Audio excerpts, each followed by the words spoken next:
हरे कृष्णा। तो नया अध्याय शुरू हो रहा है और इस अध्याय का नाम है बलराम जी द्वारा द्विविध का वध। 120वां अध्याय है।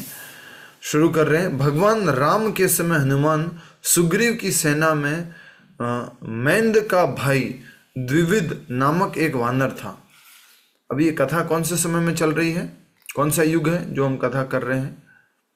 द्वापर। द्वापर युग। द्वापर युग माता जी प्लीज। सारे उत्तर सही दे दिए, मतलब फिर थोड़ा धीरज रखो, नहीं तो कुछ ना कुछ गड़बड़ प्रभु हो जी मैं जाएगी। नहीं, द्वापर युग ही बोले प्रभु जी। अच्छा ठीक है। भगवान राम के समय महाराज सुग्रीव की सेना में, तो भगवान राम कब थे? त्रेता युग में। सुग्रीव की सेना में मैंद का भाई द्विविध नामक एक वानर था। बाद में नरकासुर की बुरी संगति से वह असुर बन गया। पहले ठीक था, वो वानर सेना में था, अच्छा व्यक्ति था, और संगति से क्या बन गया? असुर बन गया। तो हमेशा याद रखिएगा, संगति कैसी होती है? कंटेजियस। कंटेजियस का मतलब समझते हैं? डॉक्टर लोग अच्छे से समझाएंगे, बताइए माता जी। मतलब एक से दूसरे को फैल जाती है प्रभु। हाँ, संक्रामक है एक दूसरे से। कोरोना है ये, कोरोना संक्रामक था, एक से दूसरे व्यक्ति को फैल जाता था, इसलिए उनको क्वारंटाइन किया जाता था। तो जो संगति है, ध्यान दो सभी लोग, संगति है वो क्या है? कंटेजियस है, संक्रामक है, अर्थात एक व्यक्ति से दूसरे व्यक्ति में ट्रांसफर हो जाती है। हाँ, पर जिसमें जो ज्यादा चीज होगी ना वही ट्रांसफर होगी। अब आप कहोगे कि नहीं, मेरे अंदर की भक्ति किसी और में ट्रांसफर हो जाए, तो वो होगी जब भी, जब आपके अंदर ज्यादा है, आपके अंदर उससे ज्यादा होना। एनर्जी कैसे फ्लो होती है? लो से हाई या हाई से लो? तो सही। हाय से लो। प्रभु जी हाई से लो। हाँ, हाई से लो। पानी कैसे फ्लो होगा? हाई से लो। तो उसी प्रकार जो ये एनर्जी है, जिस प्रकार हाई से लो फ्लो होती है, उसी प्रकार जो है ये जो असंगति है वो भी हाई से लो फ्लो होती है। इसलिए हमेशा हमें अच्छे, हमारे से उच्च कोटि के जो वैष्णव हैं उनकी संगति करनी चाहिए। हमेशा के लिए हमें ये बात ध्यान रखनी है। अब देखिए, संगति तो कैसी है? कंटेजियस है। सॉरी, अभी तो ये संगति जो है वो कंटेजियस है, संक्रामक है, एक से दूसरे में फैल जाती है। तो चाहे वो अच्छी हो या बुरी हो, दोनों ही फैलती है, दोनों ही एक दूसरे के ऊपर हावी हो जाती है। अच्छी हो तो भी लगती है संगति, बुरी हो तो भी वो संगति लग जाती है। इसलिए हम सब लोगों को ध्यान रखना होगा कि हम कौन सी संगति में जाए? अच्छी संगति में जाए। तो ये बहुत अच्छा उदाहरण है हमारे सामने। मैंद का भाई द्विविध जो एक वानर था, नरकासुर की संगति में वो क्या बन गया? असुर बन गया। तो संगति बहुत शक्तिशाली है। ठीक है, नेक्स्ट। नरकासुर की मृत्यु का समाचार सुनकर द्विविध बौखला गया। तो नरकासुर द्विविध का दोस्त हो गया, बौखला गया। नरकासुर का समाचार सुनकर द्विविध बौखला गया और इसका प्रतिशोध लेने के लिए वह यहां तहां गांवों और कस्बों को जलाने लगा। उस द्विविध ने ही गांवों और कस्बों को जलाना शुरू किया। एक बार उसने वन में जाकर अनेक स्थानों को तहस नहस किया और पर्वतों को उखाड़ फेंका। इतना भयानक और बहुत बलवान था ये द्विविध। द्विविध गोरिल्ला, गोरिल्ला आप देखते हैं, गोरिल्ला बंदर होता है, गोरिल्ला। तो उसी तरह से द्विविध गोरिल्ला बहुत शक्तिशाली था। इसका फोटो भी है, पेंटिंग भी है, दिखाइएगा। हाँ, तो बहुत शक्तिशाली था। तो इसने जो है पर्वतों को भी उखाड़ फेंका और एक दिन समुद्र तट पर जाकर सशक्त भुजाओं से समुद्र में मंथन करके उसकी उठी लहरों से तटवर्ती गांवों को डुबाने लगा। कैसे डुबाने लग गया? क्या किया उसने? समुद्र की मंथन से लहरें बना दी। हाँ, अभी जैसे आप देख रहे हैं कि जो महाकुंभ चल रहा है वो भी वो समुद्र मंथन का आगे का कार्यक्रम है। समुद्र मंथन से जो अमृत प्रकट हुआ और उसकी वजह से जो अमृत गिरा, जो अलग अलग 4 स्थानों में, प्रयागराज, नासिक, उज्जैन और हरिद्वार में।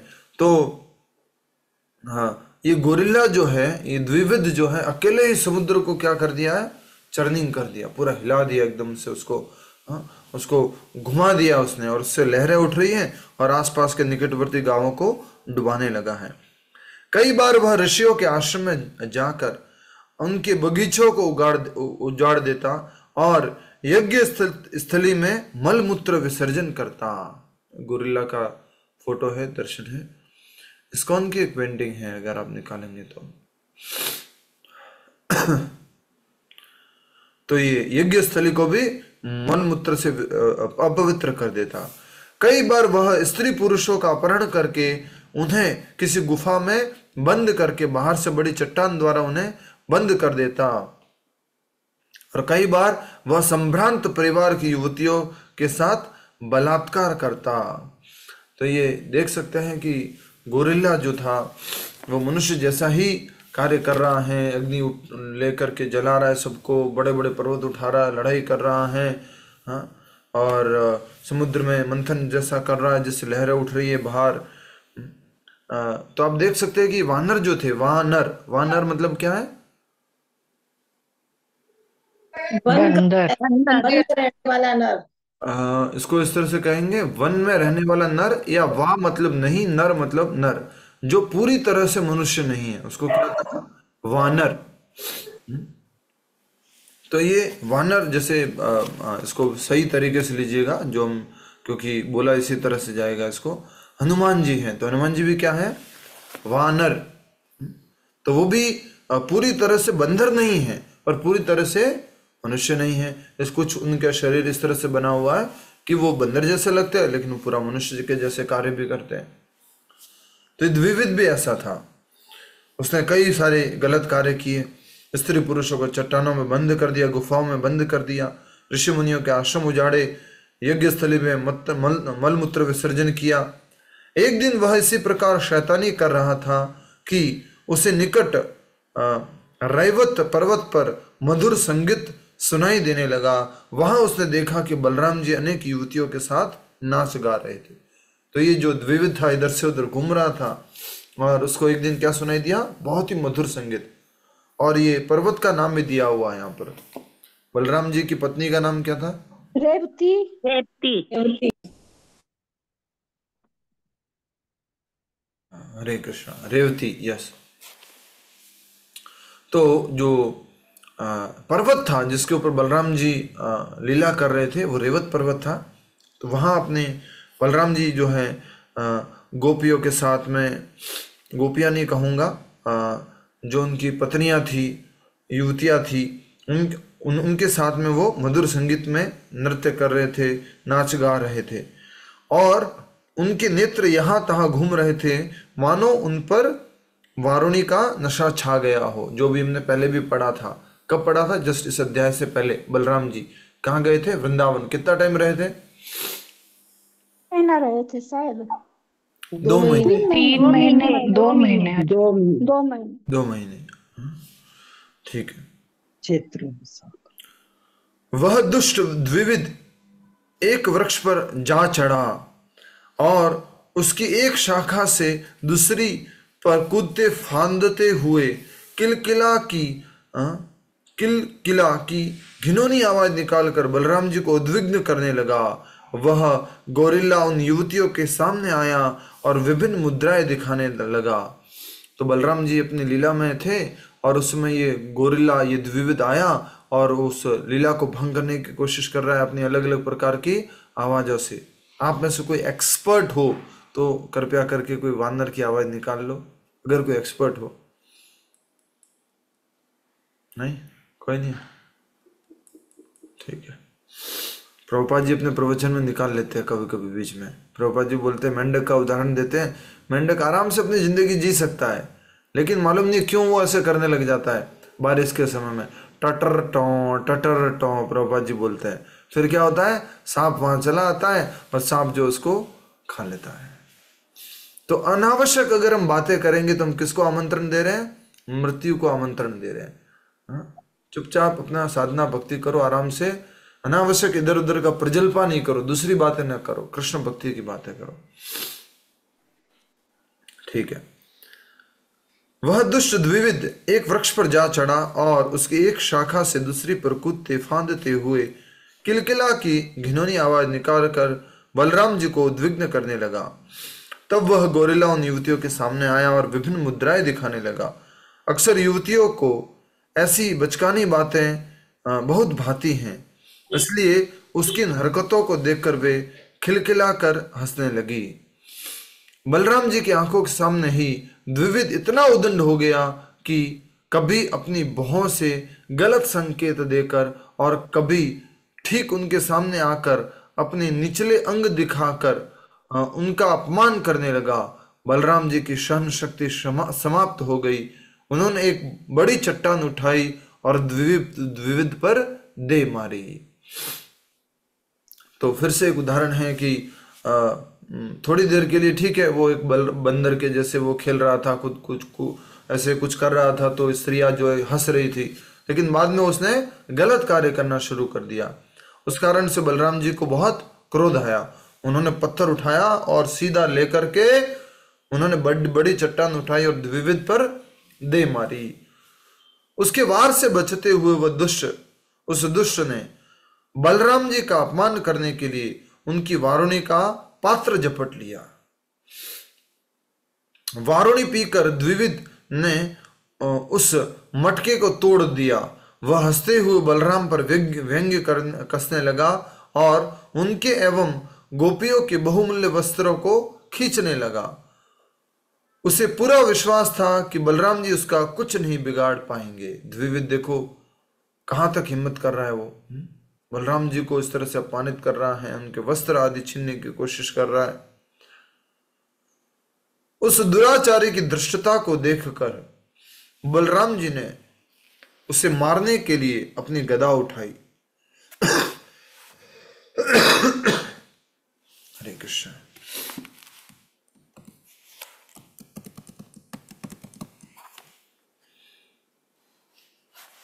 उस दुष्ट को मारने के लिए बलराम जी ने क्या उठाई? अपनी गदा। ठीक है, हाँ, देख सकते हैं ये दर्शन है, बलराम जी हैं और ये द्विविद गोरिल्ला है।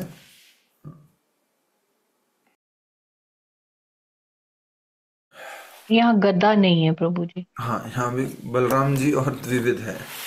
तो बलराम जी जो हैं वो अपनी गदा उठा लेते हैं द्विविद को मारने के लिए, गोरिल्ले को मारने के लिए।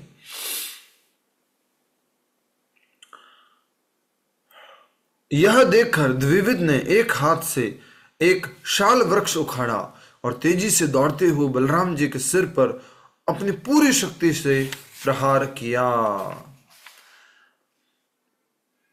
बलराम जी के ऊपर एक बहुत बड़ा शाल वृक्ष जो है उन्होंने प्रहार किया। इससे पहले कि वह वृक्ष बलराम जी का स्पर्श कर पाता, अविचलित खड़े रहकर उन्होंने उसे एक हाथ से रोक लिया और अपनी सुनंदा नामक गदा से द्विविद पर वार किया। बलराम जी की गदा का नाम सुनंदा।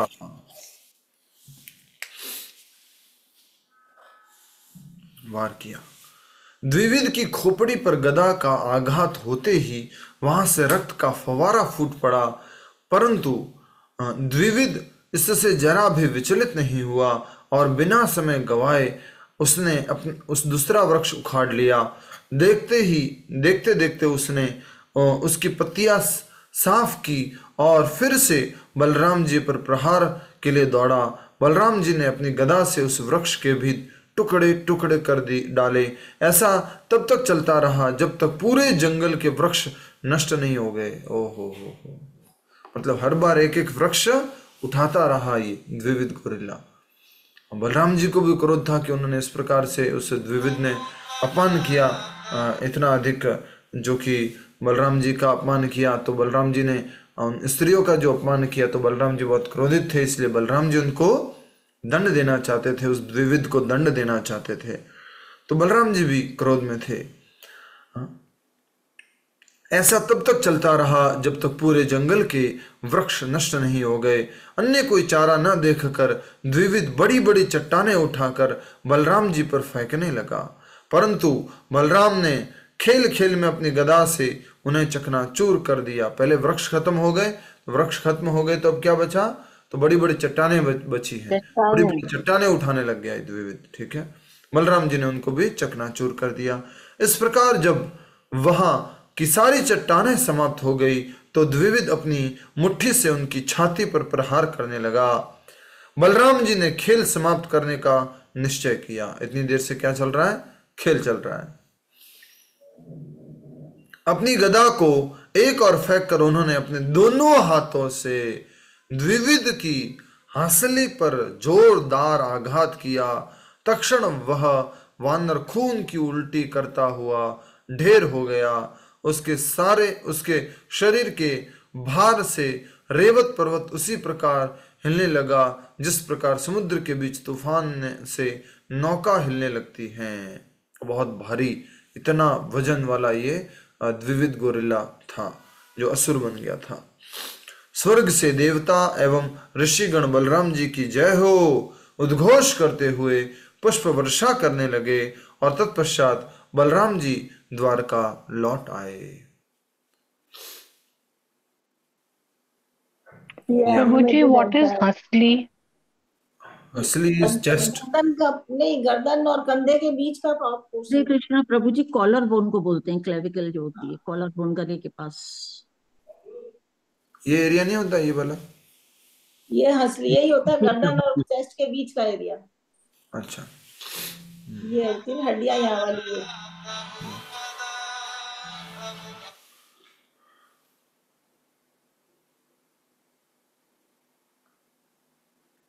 यस। तो इस प्रकार से बलराम जी ने द्विविद गोरिल्ला का वध कर दिया। रिकॉर्डिंग पॉज कर लीजिए एक मिनट।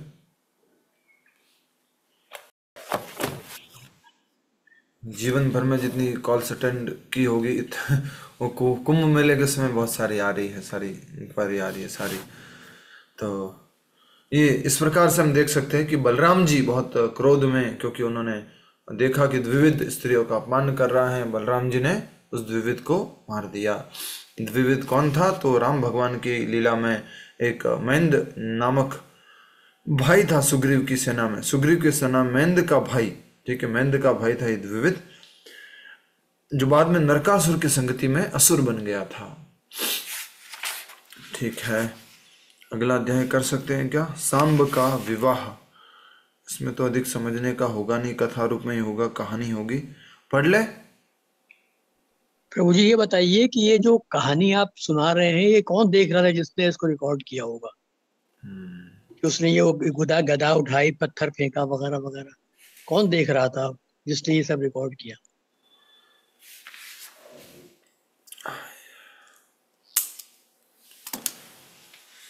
बहुत डिफिकल्ट प्रश्न पूछा है, थोड़ी हंसी मजाक का उत्तर देना था, लेकिन ठीक है आगे बढ़ते हैं।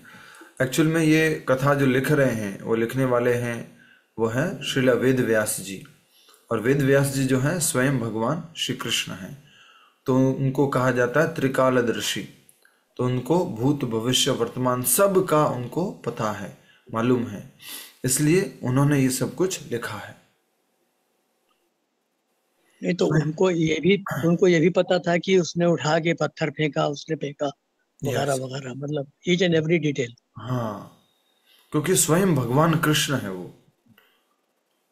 वेद व्यास जी स्वयं भगवान श्री कृष्ण, भगवान के लेखाकारी अवतार है। Literary incarnation of Lord Krishna. ठीक है। अध्याय 121। हरि बोल। अच्छा नंबर आ गया है।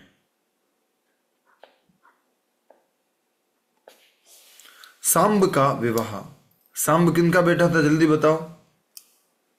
जामवंती और श्री कृष्ण का। जामवंती का, ठीक है। दुर्योधन की लक्ष्मणा नामक एक कन्या थी। दुर्योधन की, अभी याद रखना कि अभी जो लीला चल रही है उसके अनुसार अभी महाभारत का युद्ध नहीं हुआ है, ये थोड़ा बैकग्राउंड में रखिएगा। अभी जो लीला चल रही है, अभी जहां पर हम हैं, उसके अनुसार अभी महाभारत का युद्ध नहीं हुआ है। दुर्योधन की लक्ष्मणा नामक एक कन्या थी। अत्यंत गुणवती होने के कारण अनेक राजकुमार उससे विवाह करना चाहते थे।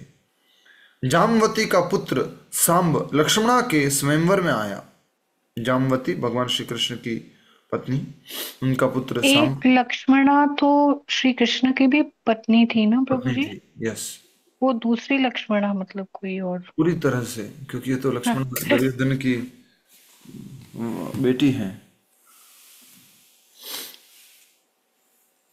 जामवंती का पुत्र सांब लक्ष्मणा के स्वयंवर में आया, और यद्यपि लक्ष्मणा उससे विवाह नहीं करना चाहती थी, सांब ने सभा से बलात् उसका अपहरण कर लिया। वाह भैया, पिताजी को फॉलो कर रहे हो। पर उस समय रुक्मिणी जो है वो विवाह करना चाहती थी। धृतराष्ट्र और भीष्म सहित समस्त कुरुवृद्धों को यह कार्य अपने वंश का घोर अपमान प्रतीत हुआ। ये कुरुवंश है, और जो ये आप देख सकते हैं भगवान श्री कृष्ण और ये सांब, ये सब कौन सा वंश है? हिंदू वंश।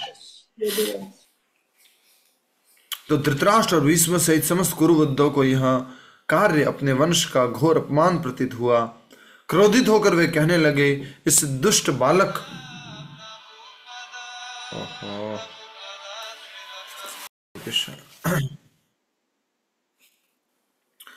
तो धृतराष्ट्र और भीष्म सहित समस्त कुरुवृद्धों को यह कार्य अपने वंश का घोर अपमान प्रतीत हुआ। क्रोधित होकर वे कहने लगे, इस दुष्ट बालक का इतना साहस कि हमारी इच्छा के विरुद्ध इसने हमारे घर की कुंवारी लड़की का स्पर्श किया। इसे बंदी बना लो, परंतु ध्यान रहे कि इसका वध मत करना, क्योंकि इसका स्पर्श होने के कारण अब लक्ष्मणा अन्य किसी से विवाह नहीं कर सकती। तो पहले इस तरह का सिद्धांत था विवाह से संबंधित, अगर स्पर्श हुआ है तो शादी के किसी और से शादी नहीं करा सकते, इसलिए इसका वध मत करना, इसकी शादी जो है इसी से करानी होगी। यदि उन्होंने हमारा सामना करने का प्रयास किया तो हम उन्हें अच्छा मजा चखा देंगे। ये कुरुवंश के लोग बोल रहे हैं। ये रह गया है प्रश्न, क्या हमारे क्या बात करते हैं? एक line. Okay okay, yes yes yes माता जी, सॉरी। वृष्णि हमारा क्या बिगाड़ सकते हैं? हमारे की जगह हमारा कर दीजिए। वृष्णि हमारा क्या बिगाड़ सकते हैं? वे हमारे द्वारा दी गई भूमि पर हमारे अधीन राज्य करते हैं और हमसे कम शक्तिशाली हैं। यदि उन्होंने हमारा सामना करने का प्रयास किया तो हम उन्हें अच्छा मजा छका देंगे।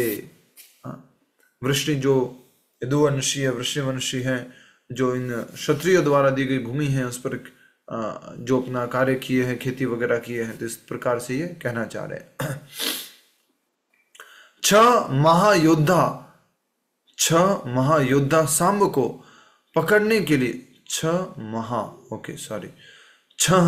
महायोद्धा सांब को पकड़ने के लिए उसका पीछा करने लगे। कर्ण, शल, भीष्म, भूरिश्रवा, यज्ञकेतु और दुर्योधन। वीरता में सांब की कोई कमी नहीं थी। ठहर कर अकेले इन 6 योद्धाओं के साथ युद्ध करने लगा। उसने अपने प्रतिद्वंदियों पर ऐसी कुशलता से बाण चलाए कि मन ही मन उन्हें भी मानना पड़ा कि यह बालक अद्भुत है। 6 योद्धाओं का एक योद्धा के साथ युद्ध करना युद्ध नियमों के विरुद्ध है, परंतु इसकी परवाह न करते हुए इन 6 ने शीघ्र ही सांब के रथ के 4 घोड़ों को मार डाला और उसके धनुष को काट दिया। 6 ने युद्ध नियमों का पालन नहीं किया, युद्ध नियमों की परवाह नहीं की और सांब के घोड़ों को मार दिया, उसके धनुष को काट दिया। इस प्रकार वे अत्यंत कठिनाई से सांब को बांध पाए। लक्ष्मणा तथा अपने बंदी सांब को लेकर वे विजय के नगाड़े बजाते हुए हस्तिनापुर में लौट आए। नारद मुनि ने तुरंत यह समाचार यदुओं तक पहुंचाया। यदुगण यह जानकर अत्यंत क्रोधित हो गए कि किस प्रकार 6 योद्धाओं ने अनुचित रीति से सांब को बंदी बनाया है। महाराज उग्रसेन के आदेश से उन्होंने तुरंत कुरुओं के विरुद्ध युद्ध की घोषणा कर दी है।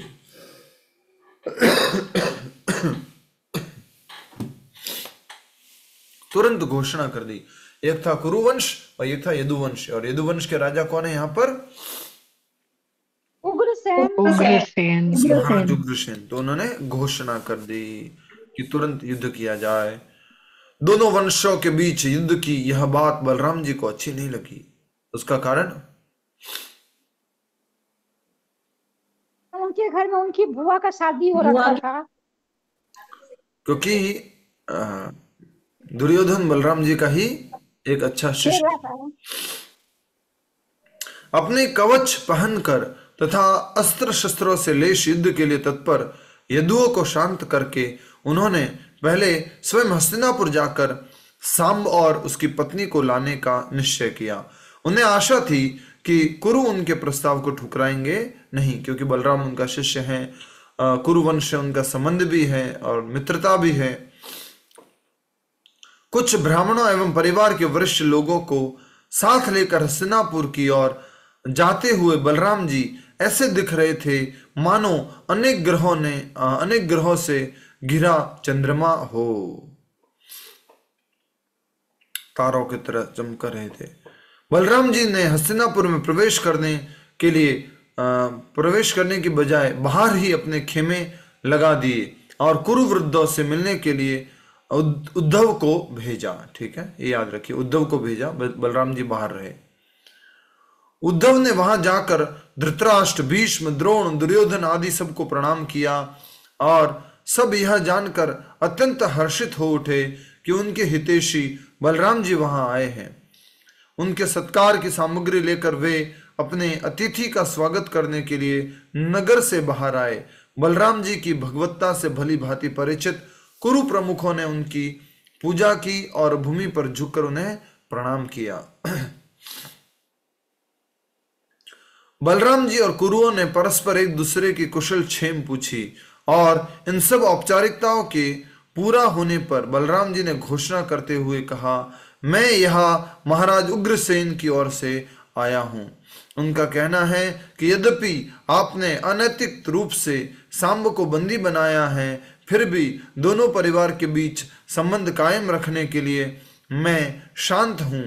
इस संबंध को बनाए रखने के लिए आप तुरंत सांब को मुक्त कर दे। ये किसका संदेश बोल के सुनाया उन्होंने? ऐसा बोल कर बताया महाराज उग्रसेन। ठीक है। यह सुनते ही कुरु अत्यंत आश्चर्य एवं क्रोध से भरकर बोलने लगे, निश्चय ही काल की शक्ति दुर्जय है, क्योंकि आपके शब्द दिखा रहे हैं कि कलयुग आ चुका है। क्या अब जूते यदु उस स्थान पर बैठना चाहते हैं जो स्थान मुकुट कुरुओं का है? तो यदुओं को किस दृष्टि से बोला है? जूता।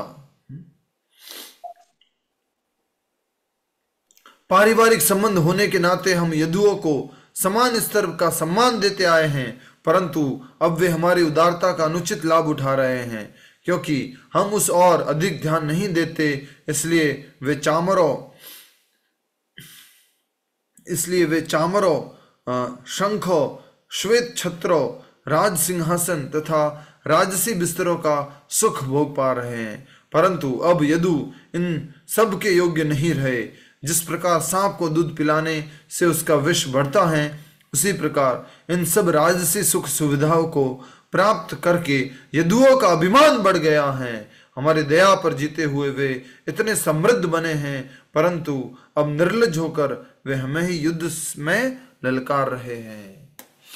ये बलराम जी जो कि उनके हितैषी बनकर आए थे, उनका भला बनकर आए थे, शांति प्रस्ताव लेकर के आए थे, उनके लिए ही ऐसा बुरा बोलने लगे।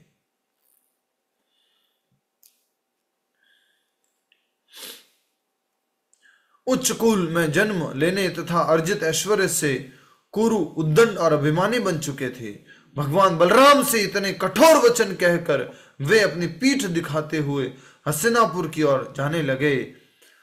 पहले तो बलराम जी का स्वागत किया, अब बलराम जी को पीठ दिखाकर वापस वो जा रहे हैं।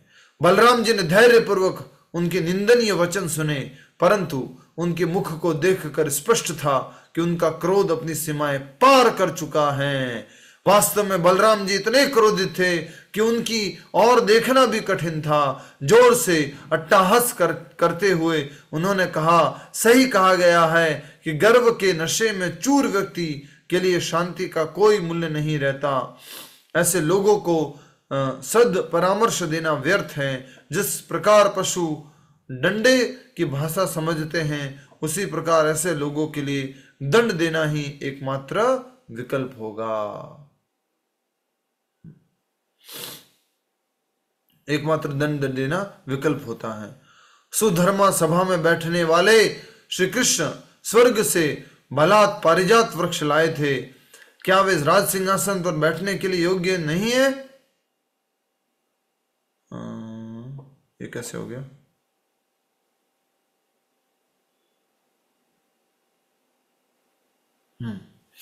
तो बलराम जी अपने भाई कृष्ण की माफी चाहता हूं, हरे कृष्णा। बलराम जी जो है अपने भाई कृष्ण की ओर से, कृष्ण की ओर पक्ष लेते हुए, कृष्ण की ओर से भाग लेते हुए बोल रहे हैं ये सब। वापस से पिछली लाइन पढ़िए। सही कहा गया है कि गर्व के नशे में चूर व्यक्ति के लिए शांति का कोई मूल्य नहीं रहता। ऐसे लोगों को सद परामर्श देना व्यर्थ है। जिस प्रकार पशु डंडे की भाषा समझते हैं, उसी प्रकार ऐसे लोगों के लिए दंड देना ही एकमात्र विकल्प होता है। सुधर्मा सभा में बैठने वाले श्री कृष्ण स्वर्ग से बलात् पारिजात वृक्ष लाए थे। क्या वे राज सिंहासन पर बैठने के लिए योग्य नहीं है? ब्रह्मा जी, शिव जी तथा महान देवताओं सहित स्वयं लक्ष्मी देवी जी उनके चरण कमलों की पूजा करती हैं। क्या वे इस मनुष्य लोक के एक सामान्य राजा के समान सम्मान के अधिकारी नहीं है? कृष्ण के लिए बोल रहे हैं सब बलराम जी। जरा अपने तथाकथित ऐश्वर्य के नशे में चूर इन कुरुओं को देखो। ऐसा कौन सा सच्चा क्षत्रिय होगा जो इनके ऐसे कटु वचनों को सहन कर सकेगा? आज मैं धरती से इन कुरुओं का नामो निशान मिटा दूंगा, साफ कर दूंगा आज मैं सबको। उसमें कौन आ गए? भीष्म पितामह भी आ गए और पूरा कुरुवंश ही आ गया ना। पूरा धृतराष्ट्र, कुरुवंश भीष्म, आ गया। पितामह सारे। धृतराष्ट्र आ गए। तो बलराम जी ने बहुत गुस्से में कहा कि आज मैं धरती से इन कुरुओं का नामो निशान मिटा दूंगा। यह कहकर बलराम जी ने अपना हल उठाया और इस प्रकार खड़े हो गए मानो पूरी सृष्टि को जलाकर राख कर देंगे। उन्होंने अपने हल को धरती में धसाया और पूरी हस्तिनापुर नगरी को खींचकर गंगा की ओर ले जाने लगे। दिखा दो, ये भी दर्शन बहुत सुंदर दर्शन है। अपना हल डाला पूरा धरती के अंदर और पूरा हस्तिनापुर को खींचने लगे।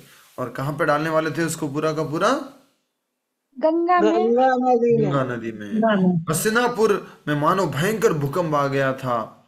इस विपदा को आया देखकर कुरुओं की बुद्धि ठिकाने आ लगी। जब उन्होंने देखा कि कुछ ही क्षणों में हस्तिनापुर विध्वंस होकर गंगा की लहरों में समा जाएगा, वे सांब और लक्ष्मणा को आगे करके अपने पूरे परिवार के साथ बलराम जी की शरण में आ गिरे।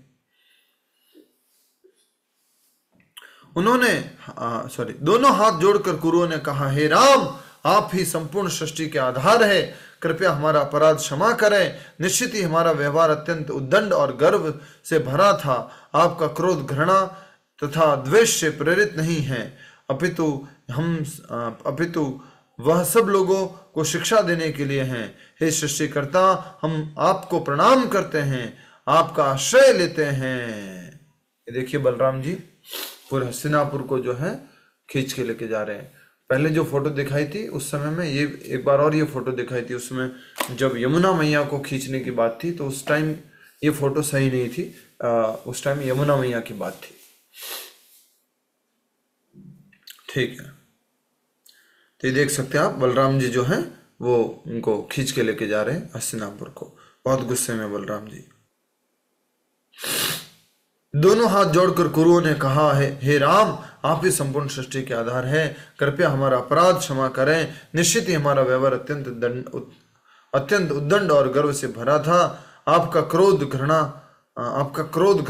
अथवा द्वेष से प्रेरित नहीं, आपका क्रोध घृणा तथा द्वेष से प्रेरित नहीं, अपितु वह सब लोगों को शिक्षा देने के लिए हैं। हे सृष्टिकर्ता, हम आपको प्रणाम करते हैं और आपका आश्रय लेते हैं। बलराम जी का हृदय द्रवित हो गया और शांत होकर उन्होंने कुरुओं को निर्भय हो जाने के लिए कहा। विवाह के दौरान क्षत्रियों में ऐसी लड़ाइयाँ सामान्य बात थी और वास्तव में सब कुरु यह देखकर अत्यंत प्रसन्न थे। सांब उनकी बेटी लक्ष्मणा के साथ उपयुक्त वर हैं। यह तो केवल सांब की सूरवीरता की परीक्षा लेने के लिए उन्होंने उसके साथ अनैतिक रीति से युद्ध लड़ा था और जानबूझकर ही वे बलराम जी पर क्रुद्ध हुए थे। इससे उन्होंने इसकी अद्भुत शक्ति का प्रदर्शन करने को मिला। उनकी अद्भुत शक्ति का प्रदर्शन करने को मिला। किसको अपनी अद्भुत शक्ति को प्रदर्शित करने का मौका मिला? किसको? बलराम जी को। देखने सांब को सांब के साथ 6 युद्ध महायुद्धों ने युद्ध किया था ना प्रभु जी। शाम्ब को, ठीक है। यह तो केवल सांब की सूरवीरता की परीक्षा लेने के लिए उन्होंने एक साथ अनैतिक रीति से युद्ध लड़ा था और जानबूझकर ही वे बलराम जी पर क्रुद्ध हो गए थे। इस प्रकार आनंद पूर्वक पूरा मुद्दा शांत हो गया और पूरे हर्षोल्लास के साथ सांब और लक्ष्मणा का विवाह संपन्न हुआ। उनके पुत्र अपने पुत्री के प्रति अगाध स्नेहवश दुर्योधन ने उसे 60 वर्ष के 1200 हाथी, 1,20,000 घोड़े और 6,000 स्वर्ण जड़ित रथ और बहुमूल्य आभूषणों से 1,000 दासियां दी। इन सब उपहारों को स्वीकार करके बलराम जी द्वारका लौट आए और सबको हस्तिनापुर में घटी घटनाओं का ब्यौरा सुनाया। तो एक तो द्विविध का था अध्याय जो हमने पढ़ा था, बलराम जी से संबंधित था, और अभी ये सांब का विवाह की बात है। तो सांब ने जो है दुर्योधन की बेटी लक्ष्मणा का अपहरण कर लिया था और उसको सांब जी ने मुक्त करवाया और उसी समय किसको किसने मुक्त करवाया? बलराम जी ने मुक्त करवाया। बलराम जी ने सांब को मुक्त करवाया, ठीक है। और सांब और लक्ष्मणा का विवाह संपन्न हुआ और उसमें इतना सारा ये लक्ष्मणा के साथ में इतना सारा जो है उन्होंने कह सकते एक प्रकार से दहेज दिया। ठीक है। हरे कृष्णा। किसी का कोई प्रश्न है पूछ सकते हैं।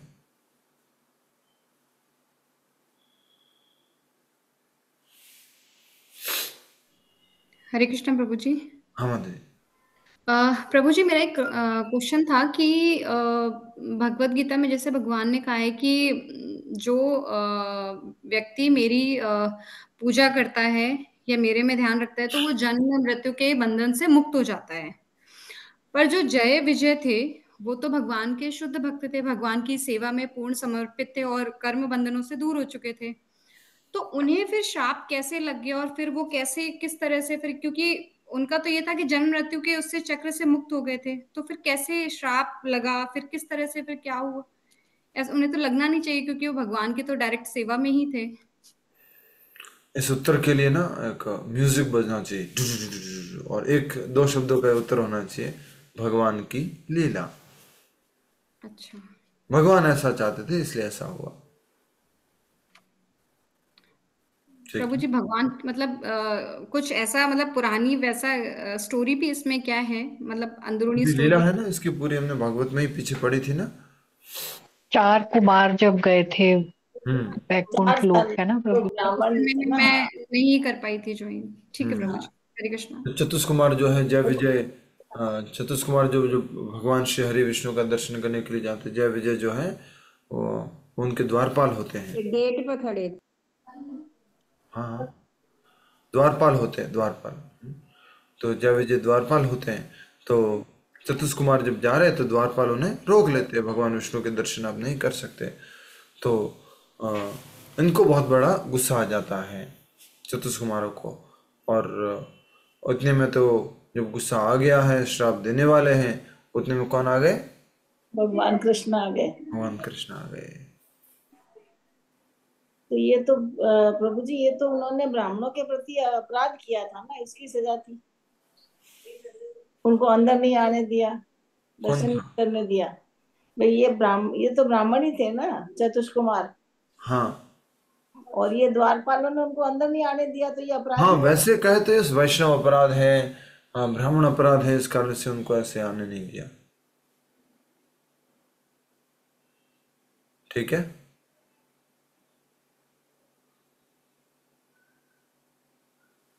किसी और का कोई पहले प्रश्न? कोई बड़ा श्राप दिया था ना फिर प्रभु जी, उसको फिर हल्का करके ये वाला किया था कि फिर वो यस, या हिरण्यकश्यप तो वो वो। किसी, ऐसा कहते हैं 4 योनि जो है वो देवताओं की भी चले जाए, या 3 योनि, 6 योनि देवताओं की चले जाए, या 3 योनि वो असुरों की चले जाए, और भगवान के शत्रु बनकर प्रकट हो और भगवान से युद्ध करे।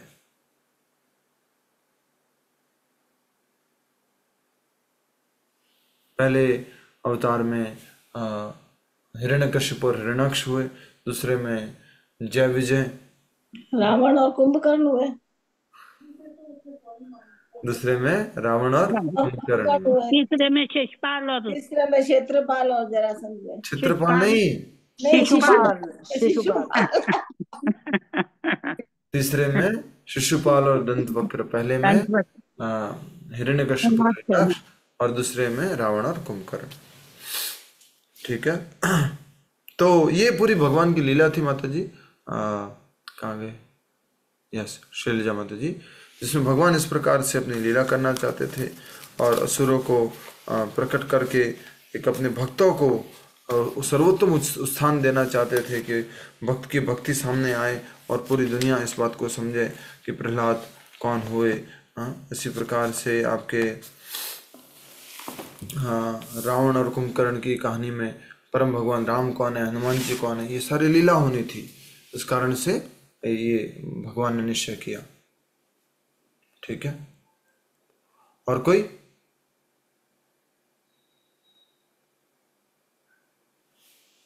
नहीं? आइए हम सब लोग मिलकर के महामंत्र का जप करते हैं। अपने अपने जप